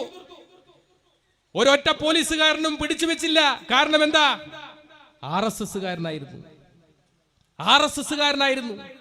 പിടിച്ചു വെച്ചില്ല. പക്ഷേ നിങ്ങൾ ആലോചിച്ച് നോക്കുക, അതൊരു അബ്ദുൾ റസാഖോ അല്ലെങ്കിൽ ലത്തീഫോ അബ്ദുൾ സമദോ അങ്ങനെ ഏതെങ്കിലും ഒരു നാമധാരി ആയിരുന്നുവെങ്കിൽ അദ്ദേഹം ISISന്റെ ട്രെയിനിങ് കഴിഞ്ഞവനോ ലഷ്കർ-ഇ തോയ്ബയുടെ സ്വന്തമാണോ എന്ന് പറഞ്ഞ് അയാളെ തീവ്രവാദിയായി UAPA നിയമപ്രകാരം അടക്കുമായിരുന്നില്ല ഇവർ. അപ്പൊ അതാണ് പറഞ്ഞത്, വ്യക്തമായൊരു പ്ലാനിങ്, വ്യക്തമായൊരു ആസൂത്രണം RSSനുണ്ട്. എത്ര ആളുകളെ ഇവിടെ മരിച്ച്. ഇപ്പൊ എനിക്കൊക്കെ ഭീഷണിയുണ്ട്, എന്റെ ഭാര്യയ്ക്ക് പോലും ഭീഷണിയുണ്ട്. ഞങ്ങളൊക്കെ ഇതാ സുരക്ഷയ്ക്ക് നിയോഗിക്കപ്പെട്ട ആളുകളുടെ കൂടിയാ നടക്കുന്നത്. ഗവൺമെന്റിനെ വേണ്ടെന്ന് പറഞ്ഞു. എന്റെ ഭാര്യനെ വരെ വിളിച്ചിട്ട് കഴുത്തറുത്ത് കൊല്ലും, ചിഹ്ന ഭിന്നമാക്കുന്നൊക്കെ RSSകാര് പറയുന്നത്. കൽബുർഗിയെ കൊന്നു, നരേന്ദ്ര ദാബോൽക്കറെ കൊന്നു, ഗൗരി ലങ്കേഷിനെ കൊന്നു. എത്ര ആളുകളെയാ ഇവർ കൊന്ന്? എന്തിന്റെ പേരില്ല? മിണ്ടിയതിന്റെ പേരിൽ. കൽബുർഗിയെ കൊന്നത് എന്തിനാ? രാമനെതിരായി സംസാരിച്ചു എന്നാണ് പറഞ്ഞത്. നിങ്ങൾ രാമായണം വായിച്ചിട്ടുണ്ടോ? വാൽമീകിയുടെ രാമായണം എടുത്ത് വായിക്കണം. എഴുത്തച്ഛന്റെ രാമായണമല്ല, വാൽമീകിയുടെ രാമായണം. സംസ്കൃതത്തിൽ വേണേ ഞാൻ പറഞ്ഞുതരാത്. വാൽമീകിയുടെ രാമായണത്തിൽ രാവണനെ നിഗ്രഹിച്ച് വിഭീഷണന് രാജ്യം വിട്ടുകൊടുത്ത് വിജയശ്രീ ലാളിതനായി വരുന്ന ശ്രീരാമന് അയോധ്യയിൽ പൂർണ്ണകുംഭം നൽകി സ്വീകരിച്ചു, യുവരാജാവായി അഭിഷേകം ചെയ്ത ആ ചടങ്ങിൽ 10,000-കണക്കിന് ആളുകൾ വന്ന ആ ചടങ്ങിൽ എല്ലാവരും ഇങ്ങനെ രാമനാമം ഉച്ചരിക്കുന്ന ആ ചടങ്ങിലേക്ക് ഒരു വന്ധ്യവയോധികൻ കടന്നു വന്നു. എന്നിട്ട് ആ വന്ധ്യവയോധികൻ ആ 2 കൈയും ഇങ്ങനെ ഉയർത്തി ആകാശത്തേക്ക് ഉയർത്തിയിട്ട് പറഞ്ഞു, നിർത്തൂ ഈ രാമമന്ത്രം. എല്ലാവരും നിർത്തി. അതേതാ കാലം നിങ്ങൾ ആലോചിച്ച് നോക്കിയ. അദ്ദേഹം രാമൻ ഇരിക്കുന്ന സിംഹാസനത്തിന്റെ അടുത്തേക്ക് വന്നു. എന്നിട്ട് രാമനെ ഇങ്ങനെ കൈ ചൂണ്ടിയിട്ട്, വാൽമീകി എഴുതിയ രാമായണത്തിലാ, രാമനെ ഇങ്ങനെ കൈ ചൂണ്ടി കാണിച്ചിട്ട് പറഞ്ഞു, ഹേ മനുഷ്യ, നിങ്ങൾ ദൈവമല്ല, നിങ്ങൾ കേവലം ഒരു മനുഷ്യനാണ്. ഈ രാമമന്ത്രം ഇവിടെ വിളിക്കാൻ പാടില്ല എന്ന് ആജ്ഞാപിച്ചു. ആ വന്ധ്യവയോധികൻ കൊല്ലാമായിരുന്നില്ലേ? അമിത്ഷയോ നരേന്ദ്രമോദിയോ ആയിരുന്നെങ്കിൽ ആ വൃദ്ധനെ കൊല്ലുമായിരുന്നില്ലേ? ആ വൃദ്ധനെ രാമൻ അടുത്തേക്ക് വിളിച്ചു. ഹൃദയത്തോട് ചേർത്ത് വെച്ച് ആലിംഗനം ചെയ്തുകൊണ്ട് രാമൻ പറഞ്ഞു, നിങ്ങൾ മുനിയല്ല മഹർഷിയാണ് എന്ന് പറഞ്ഞു. വെറും LP സ്കൂൾ അധ്യാപകനെ ഒരു യൂണിവേഴ്സിറ്റിയുടെ വൈസ് ചാൻസലർ ആക്കിയതുപോലെയാണ് മുനിയിൽ നിന്ന് മഹർഷിയിലേക്കുള്ള പരിവർത്തനം. ഇതാണ് ഭാരതത്തിന്റെ ബഹുസ്വരത. നിങ്ങൾ സംസാരിക്കൂ, ഞങ്ങൾ കേൾക്കാം. അതാണ് ഭാഗവതം പറയുന്നത്, അതാണ് മഹാഭാരതം. കഥ പറയുകയാണ്. നിങ്ങൾ ചോദ്യം ചോദിക്കുന്നു, ഞാൻ ഉത്തരം പറയുന്നു. നിങ്ങൾ ചോദ്യം ചോദിക്കുന്നു, ഞാൻ ഉത്തരം പറയുന്നു. പാർവതി പരമേശ്വര സംവാദമാണ് രാമായണം. നിങ്ങൾ ചോദ്യം ചോദിക്കുക, ഞങ്ങൾ പറയുക. അതാണ് ഭാരതീയ സനാതന ധർമ്മം, അതാണ് ഭാരതത്തിന്റെ നിഷ്ഠ. ഇതിനെയെല്ലാം കാറ്റിൽ പകർത്തി ഹിറ്റ്ലറുടെ സ്വഭാവത്തോടുകൂടി ഈ രാജ്യത്ത് മുസ്ലിങ്ങളെയും ക്രിസ്ത്യാനികളെയും കമ്മ്യൂണിസ്റ്റുകാരെയും വകവരുത്തി ഇവിടെ ഒരു ഹിന്ദു രാഷ്ട്രം സ്വപ്നം കാണുന്ന സ്വയം സേവകരോട് ഞങ്ങൾക്ക് പറയാനുണ്ട്, നിങ്ങൾക്കും ഹിറ്റ്ലറുടെ അതേ അവസ്ഥയായിരിക്കും. ഉടുമുണ്ടില്ലാതെ ഗുഹയിൽ പ്രവേശിച്ച ഒരു രാജാവിന്റെ കഥയില്ലേ, അതുപോലെയായിരിക്കും നിങ്ങളുടെ അവസ്ഥ. ക്രൈസ്തവ പുരോഹിതന്മാർ ഇതിൽ ഉൾപ്പെട്ടിട്ടില്ല. അവർ അതിൽ വ്യക്തമായി പ്രതികരിച്ചിട്ടുമില്ല എന്ന് എനിക്ക് തോന്നുന്നു. കാരണം അത് അവരുടെ അറിവില്ലായ്മ കൊണ്ടാണ്. ഞാൻ പറയട്ടെ, ഇത് മുസ്ലിങ്ങൾ മാത്രമേ പൗരത്വ നിയമത്തിലുള്ളൂ എങ്കിൽ അടുത്ത ഏകീകൃത സിവിൽ കോഡിൽ ക്രൈസ്തവരും ഉൾപ്പെടുമെന്ന് ഞാൻ നിങ്ങളോട് പറയാൻ ആഗ്രഹിക്കുന്നു. അത് ഈ 6 മാസത്തിനുള്ളിൽ അത് പാസാക്കുകയും ചെയ്യും, ഇന്ത്യയിൽ ഏകീകൃത സിവിൽ കോഡ്. അതുകൊണ്ട് ഒരു പഴയ സ്വയം സേവകൻ എന്ന നിലയിൽ ഇത് കേൾക്കുന്ന RSSകാരോട് ഞങ്ങൾക്ക് പറയാനുള്ളത്, നിങ്ങളുടെ പിണക്കങ്ങളെല്ലാം മാറ്റി നിങ്ങൾ ഒരു നല്ല മനുഷ്യനായി മാറുക എന്ന് നിങ്ങൾ ആഗ്രഹിക്കുന്നുവെങ്കിൽ, നിങ്ങൾ ആ കാട്ടാളത്വത്തിൽ നിന്ന്, നിങ്ങൾ ആ നരാധമത്വത്തിൽ നിന്ന്, നിങ്ങൾ പറയുന്ന ആ കാവിയില്ലേ, അത് നിസ്സംശതയുടെ പ്രതീകമാണ്, അതിൽ നിങ്ങൾ ഒഴിവാകണം. ഹിന്ദുവിന്റെ കോടി കാവിയല്ല. ഹിന്ദുവിന്റെ കോടി എവിടെയും കാവി പറയുന്നില്ല. കാവിയെക്കുറിച്ച് 3 സ്ഥലങ്ങളിലാണ് മഹാഭാരതത്തിലും രാമായണത്തിലും പരാമർശിക്കുന്നത്. രാമായണത്തിൽ സീതയെ തട്ടിക്കൊണ്ടുവരാൻ രാവണന് ഒരു വേഷം കൊടുക്കണം. വാൽമീകി ഒന്നും ചിന്തിച്ചില്ല, കാവിയാണ് കൊടുത്തത്. കാവി വേഷധാരിയായിട്ടാണ് രാവണൻ സീതയെ തട്ടിക്കൊണ്ടുപോയത്. അതുപോലെ തന്നെ കർണന്റെ കവചകുണ്ടലം അടിച്ചു മാറ്റാൻ ഇന്ദ്രന് ഒരു വേഷം കൊടുക്കണം. വ്യാസൻ ഒന്നും ചിന്തിച്ചില്ല, കാവി തന്നെയാണ് അടിച്ചു മാറ്റാൻ തക്കതായ വേഷം, അതുകൊണ്ട് കാവിയാണ് കൊടുത്തത്. സർവനാശ്വാസത്തിന്റെയും ദുരാചാരത്തിന്റെയും മാത്രം പ്രതീകമായ കാവി എങ്ങനെയാണ് ഭാരതീയ ധർമ്മത്തിന്റെ, സനാതന ധർമ്മത്തിന്റെ ചിത്രമാകുന്നത്? എങ്ങനെയാണ്? വെല്ലുവിളികളോടെ പറയുകയാണ്. നിങ്ങൾക്ക് വെല്ലുവിളിക്കാം, നിങ്ങൾക്ക് ചർച്ച ചെയ്യാം. പറയൂ, എവിടെയാണ് ഹിന്ദുവുള്ളത്? ഹിമാലയം സമാരഭ്യ യാവതിന്ദു സരോവരം തം ദേവനിർമ്മിതം ദേശം ഹിന്ദുസ്ഥാനം പ്രശിഷ്യതേ. ഹിമാലയത്തിൽ നിന്ന് ആരംഭിച്ച് ഇന്ദു സരോവരം വരെ നിൽക്കുന്ന, ജീവിക്കുന്ന എല്ലാ ആളുകളെയും, അത് ഇസ്ലാമുണ്ട്, ക്രൈസ്തവനുണ്ട്, ജൂതനുണ്ട്, പാഴ്സിയുണ്ട്, എല്ലാവരുമുണ്ട്, എല്ലാവരെയും ഹിന്ദു എന്ന് വിളിക്കുന്നു. ഹിന്ദു എന്ന 2 പദത്തിന്റെ അർത്ഥം ആത്മാവിനെ സാക്ഷാത്കരിക്കുന്നവൻ, പ്രകാശത്തെ സൃഷ്ടിക്കുന്നവൻ, അന്ധകാരത്തെ ഇല്ലാതാക്കുന്നവൻ എന്നാണ്. ഞാൻ കൂടുതലൊന്നും പറയുന്നില്ല. ഇനിയും പ്രഭാഷകരുണ്ട് ഈ വേദിയിൽ. ഞങ്ങളൊക്കെ എത്ര കാലം ഇങ്ങനെ പ്രസംഗിക്കാൻ കഴിയുമെന്ന് ഞങ്ങൾക്കറിയില്ല. ഞങ്ങളെയൊക്കെ കൊല്ലാനുള്ള ആയുധങ്ങൾ RSS പണിപ്പുരയിൽ ഉണ്ടാക്കി വെച്ചിട്ടുണ്ട്. പക്ഷെ ഞങ്ങൾക്ക് ഭയമില്ല. ഞങ്ങൾക്ക് ഭഗവത്ഗീതയിൽ കൃഷ്ണൻ പറഞ്ഞിട്ടുണ്ട്, ജനിച്ചവന് മരണം സുനിശ്ചിതം. ഈ ലോകത്ത് ആരെവിടെ ജനിച്ചിട്ടുണ്ടോ അതിന് മരണം നിശ്ചയമാണ്. അത് എനിക്ക് നല്ല ബോധ്യമുണ്ട്. എന്നെ ഇല്ലാതാക്കാൻ വരുന്ന RSSകാരനും ഈ ബോധ്യമുണ്ടാകണമെന്ന് മാത്രമേ എനിക്ക് പറയാനുള്ളൂ. എന്റെ അവസാന ശ്വാസം വരെ ഈ രാക്ഷസീയതയ്ക്കെതിരെ, ഈ കാട്ടാളത്വത്തിനെതിരെ എന്നും എപ്പോഴും ശബ്ദിച്ചു കൊണ്ടേയിരിക്കുമെന്ന് മാത്രം പറഞ്ഞുകൊണ്ട് ഞാൻ എന്റെ വാക്കുകൾ നിർത്തുന്നു. എല്ലാവർക്കും എന്റെ അഭിവാദ്യങ്ങൾ.